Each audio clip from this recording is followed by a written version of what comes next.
Hey everybody, it's a new classroom, new me, new week. Let's talk about monasticism.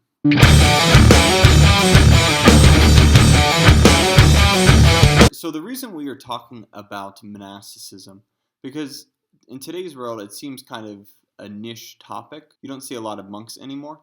But back in the day, monasticism actually saved Western civilization. So we're going to be getting at how monks saved the Western world later on this week. But today's video, we're going to be diving into what exactly is monasticism. So before talking about monasticism, I want to give us a bit of an overview on everything we've covered so far. So follow this timeline with me. So first we have Jesus born around 1 AD, maybe 2 BC. And he's crucified, dies, resurrects in 33 AD, and you have Pentecost, right, the revelation of the church to the world. Then in 50 AD, you have the Council of Jerusalem, which is where Christianity starts to separate from Judaism. In 55 AD, the Didache, which is the writings of the apostles, is finished.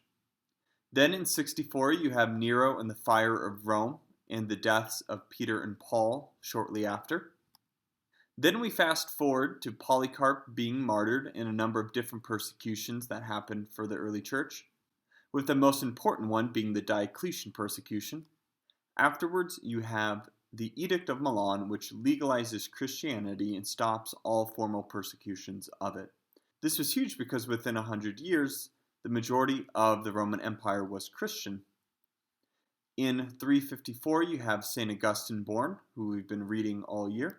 Then in 388, he's baptized by St. Ambrose. In 394, you have Ambrose taking on the Emperor Theodosius. And then finally, in the 400s, you have Augustine versus the Donatists. Well, while this is happening, this thing called monasticism is beginning. So the monasticism starts a little bit before the Edict of Milan, but the Edict of the Milan was really the major turning point in the growth in the beginning of monks. See, what happens with the Edict of Milan is Christianity becomes legal, which is great, and then the emperor becomes a Christian. And remember, the emperor was the high priest, the head of all Roman religion. And so, with the head of all Roman religion becoming a Christian, a majority of Romans follow him and become Christian as well. Well, what happens is a lot of these new converts aren't becoming Christian because of Jesus, they're becoming Christian because of the emperor.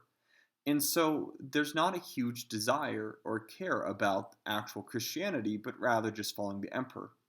In fact, later on, another emperor makes it a requirement to be a Christian in order to be a Roman citizen. Now, before you go, oh, that evil Catholic Church forcing people to become Christian, remember, this was not the church that required this. This was the emperor. This was the political machine. In fact, a number of bishops denounced this, saying, faith in Jesus comes from one's relationship. You cannot force someone to become a Christian. Nonetheless, the empire continued to do what it was doing. So, if you wanted to keep your citizenship, you just go and get baptized. Obviously, what you see is a lot of people in Christianity don't actually care about the religion, but are doing it for political, social, cultural reasons.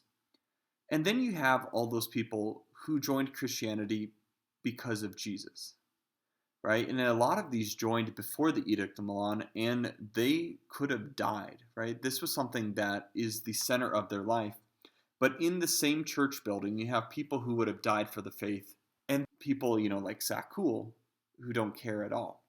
And so the people who really care about this are getting frustrated, and they want to find a way to live an intense life like the martyrs did, because you can't be martyred anymore, like the early church did, where death was always a possibility. They wanted to fully give their lives to Christ, but in the way that the church developed after the Edict of Milan, that was kind of hard to, because most of the Christians you encountered didn't care. And it's really hard to keep caring about something when everyone around you doesn't care at all, right? You become like the people you're around. And I always had a teacher said, if you can't change the people you're around, change the people you're around. right? If you can't change them to become better people, find different people to be around. And so this is what a lot of Christians did, as they saw all these new Christians apathetic towards the faith, not caring about Jesus, really dragging them down. What they decided to do is to leave the city. And a lot of early Christians started leaving the cities and going into the desert to live an intense life ordered towards Christ. And this is the beginning of what's known as monasticism. One of the titles for monasticism is white martyrdom. Red martyrdom would be where you die for Christ, right? Red with blood. But white martyrdom is where you die for Christ every day. Where, in a sense, white martyrdom is a sacrifice of your whole life. Right? Red martyrdom, sacrificing it in terms of dying. White martyrdom, sacrificing in terms of living. A red martyr says, I will die for you. A white martyr says, I will live for you. And so we get monks. The word monk comes from the Greek word monos, which means alone, solitary, because the majority of early monks lived a solitary life of prayer and penance out in the desert. Right? They didn't see anybody. In a sense, all of us have kind of become like monks right now. But what's important about monks is they take vows of poverty, chastity, and obedience. So poverty, they don't have money. Chastity, they do not marry, they do not have sex. In obedience, if they have an abbot, they will follow the will of the abbot rather than their own. And so there are two types of monks. You have hermits, who live by themselves, and communal, which are called monks. So most monastics that you'll meet are communal. They are monks. And so here are some early monks. The father of all monks is known as Anthony of the Desert. He's the first desert father. He was a rich man who sold everything and went to the desert and lived by himself. But people started to hear rumors about this holy man out in the desert, so they would go and they would seek counsel with him. And from his example, many other people wanted to live like him. One person he met was Pachomius, who takes this idea but forms the first monastery where monks still lived alone by themselves, but regularly throughout the day they would come together. Kind of like how everyone lives separately but would comes together at school each day. Pachomius forms this same type of monastery. And so this grows from Anthony to Pachomius, and then what's happening during this time is the Roman Empire splits in two. With the death of Constantine, you have two different successors, one who takes the Western Empire, which its capital is Rome, and then the Eastern Empire has the capital of Constantinople. And monasticism actually follows this split as well. So in the Eastern Empire, you have Saint Basil, who starts the major monasteries there and writes a rule for monks to follow. Then in the West, who we're going to talk about, is Saint Benedict, who is known as the father of Western monasticism. And Benedict's twin sister, Saint Scholastica, forms convents as well. And so you have Saint Benedict forming all male communities, and you have Saint Scholastica forming all female communities. And so a little bit about Saint Benedict. He's the founder of the Order of Saint Benedicts, which my alma mater, St. John's, is actually a Benedictine community that follows his rule. So 1,500 years later, you still have massive communities following this guy's rule. Benedict was a hermit for a long time, but again, you get rumors of these hermits, and so people went out and found him. And a nearby monastery says to Benedict, hey, we want you to lead us. Clearly you know what you're doing. Teach us how to be a monk. And Benedict tells them, I'll be too strict for you. And they say, no, it's fine. And within a year, they try and kill him because he was just too strict. And they didn't want to get rid of their vows, so instead they're like, we're going to try and poison him. So Benedict runs away, and this actually happens the second time. But eventually Benedict learns from this experience of moderation, where you can't be too strict, but you also can't be too lenient. And so with this, near the end of his life, Benedict writes a rule, a regula, which is a way of living. And his whole theme is ora et labora, or in English, prayer and work.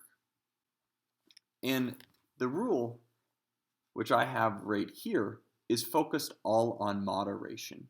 There were a lot of different rules written at this time, but Benedict's has remained to this day because it's probably the most effective one, because it takes care of both the body and the soul. It's not too extreme, but it's also not too easy.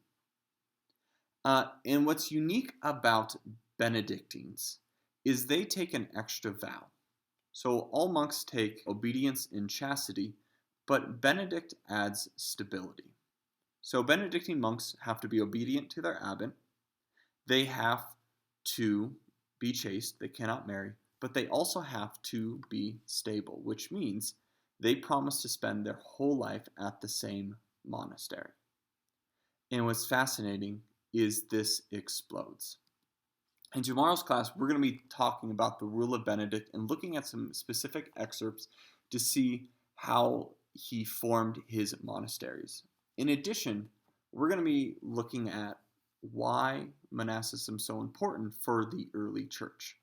So hopefully the quality on this video was all right. I am filming on my laptop, which is like 8 years old. So if I sound like a robot, you know why. This looks like it was filmed with a potato. It's because it actually was. Otherwise, I hope you all haven't gone insane yet. We're all kind of being forced to be hermits. So with that, stay healthy, stay holy, everyone, and take care. On my own, pretending he's beside me.